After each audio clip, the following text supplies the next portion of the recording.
नमस्कार जनता चॅनलमध्ये तुमचे स्वागत। जर तुम्हाला खरं ज्ञान आणि प्रेरणा आणि उपयुक्त माहिती हवी असेल तर आत्ताच आपल्या चॅनलला सबस्क्राइब करा, लाईक करा, शेअर आणि जनता परिवाराचा भाग बना। अशा नवनवीन माहितीसाठी आत्ताच फॉलो करा।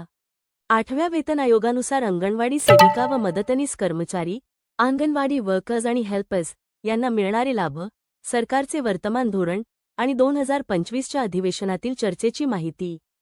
8वा वेतन आयोग आणि अंगणवाडी सेविका मदतनीस यांचा संदर्भ। 8वा वेतन आयोग हा भारत सरकारने सर्व सरकारी कर्मचाऱ्यांसाठी स्थापन केलेला आयोग आहे, ज्याद्वारे पगार, भत्ते व इतर सुविधा तय केल्या जातात। पण अंगणवाडी सेविका व मदतनीस हे पूर्णपणे नियमित सरकारी कर्मचाऱ्यांप्रमाणे वर्गीकृत नसल्यामुळे त्यांच्यावर 8व्या वेतन आयोगाचे स्वतःचे लागू नियम किंवा शिफारसी लागू झालेल्या आहेत हे स्पष्ट नाही, परंतु त्यांच्या वेतन व मानधनात सुधारणा करण्याविषयी सरकार व संसदेत चर्चा आणि मागण्या सुरू आहेत। सध्याचे मानधन व भत्ते केंद्र व राज्य शासन। केंद्र सरकारने पूर्वीच्या धोरणांतर्गत मुख्य अंगणवाडी सेविकांना प्रतिमाह 4,500 रुपये, मिनी AWCS मध्ये 3,500 रुपये आणि अंगणवाडी मदतनीसांना 2,250 रुपये दरमहिने मानधन दिले आहे। त्यासोबतच प्रदर्शन भत्ता, परफॉर्मन्स लिंक्ड इन्सेंटिव्ह, मदतनीसांना 250 रुपये, सेविकांना 500 रुपये दिला जातो। राज्य सरकारे विविध स्वरूपात त्यात वाढ करण्यास पुढे आहेत। उदाहरणार्थ, महाराष्ट्र, हरियाणा, मध्य प्रदेश सारख्या राज्यांमध्ये सेविका व मदतनीस यांना राज्याकडून अतिरिक्त मानधन दिले जाते, जे राज्यानुसार 1,500 रुपये ते 9,000 रुपयेपर्यंत बदलत असते। केंद्र सरकार अक्षय पोषण 2.0 अंतर्गत कामगिरीचे विविध प्रोत्साहन, मातृत्व रजा, वार्षिक सुट्ट्या, विमा संरक्षण आणि मोबाईल इंटरनेट फी भरून देणं यासारख्या सुविधा देत आहे। 8व्या वेतन आयोगानुसार अपेक्षित वाढ। सध्या 8वा वेतन आयोग सर्व सरकारी कर्मचाऱ्यांना लागू करण्याच्या प्रक्रियेत आहे, परंतु केंद्र सरकारने अद्याप सेविका व मदतनीसांसाठी निश्चित वेतन प्रमाण, भत्ता किंवा आयोगानुसार भत्त्याचे निर्णय सूचीबद्ध केले नाहीत। आयोगाचा अहवाल सादर झाल्यानंतर हा विषय अधिक स्पष्ट होईल असा अंदाज आहे। अपेक्षित लाभ किती आहे? लोक आणि अनेक तज्ज्ञ यांचे म्हणणे आहे की 1.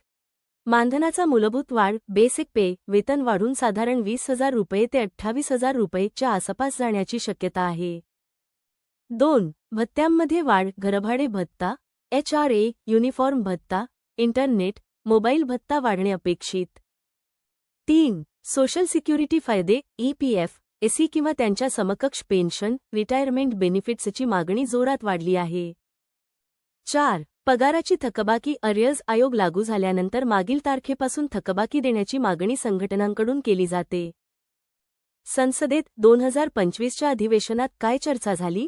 1. लोकसभा राज्यसभा चर्चेत उठलेले मुद्दे। काँग्रेस सांसद प्रियंका गांधी वाड्रा यांनी हालचालींमध्ये आणि अधिवेशनात प्रधानमंत्रींना पत्राद्वारे मागणी केली की अंगणवाडी सेविका व मदतनीस यांचे मानधन वाढवावे, कारण ते समाजात महत्त्वाचे सामाजिक कार्य करत आहेत आणि ते फक्त स्वयंसेवक म्हणून मानले जाणे अन्यायकारक आहे।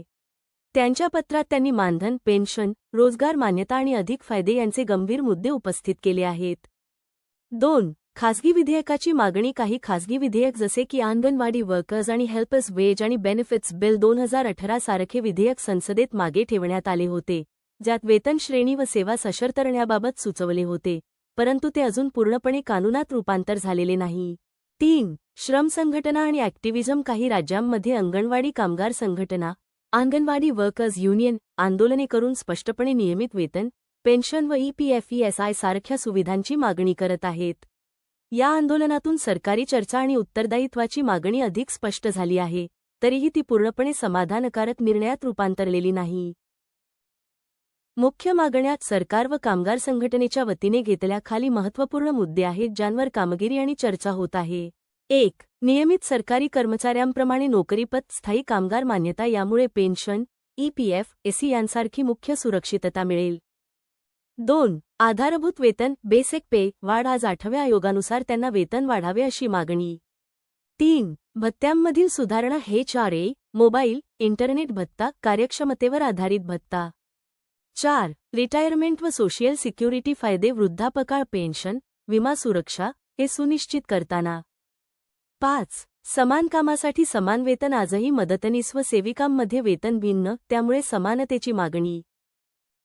अद्याप काय स्पष्ट नाही? सरकारने 8व्या वेतन आयोगानुसार अंगणवाडी सेविका व मदतनीस यांच्यासाठी पगारवाढ लागू असल्याचे अधिकृत आदेश जारी केलेले नाही, परंतु चर्चा, पत्रव्यवहार आणि संसदेत आवाज उठत आहे, त्यामुळे भविष्यात तो निर्णय अधिकृतपणे लागू होण्याची शक्यता आहे. निष्कर्ष 8व्या वेतन आयोगाच्या संदर्भात सविस्तर माहिती. पूर्ण वेतन आयोगाचे निर्णय अजून लागू झालेले नाहीत. आयोगाचा अहवाल सादर झाल्यानंतरच सेविका व मदतनीस यांचे पगार व भत्ते ठरतील. आधुनिक पगार व लाभ करण्यासाठी उपाय. केंद्र सरकार आणि राज्य सरकार दोघांनीही मानधन व भत्त्यांत सुधारणा केलीय. सामाजिक सुरक्षा, विमा, सुट्ट्या, भत्ते व पदोन्नती यासंबंधी नियम आहेत. अधिवेशन व संसद. कोणी मुद्दा उपस्थित केला? 2025च्या अधिवेशनात काँग्रेस आमदारांनी वेतनवाढ व फायदे वाढवण्याची मागणी संसदेत प्रमुखपणे केली. सरकारने विचार करणार असल्याचं आश्वासन दिले. कामगार संघटना. सध्या काय स्थिती आहे? वेतन सुधारणा, पेन्शन, नियमित नोकरी व सामाजिक सुरक्षा सुविधांसाठी जोरदार आंदोलन सुरू आहे.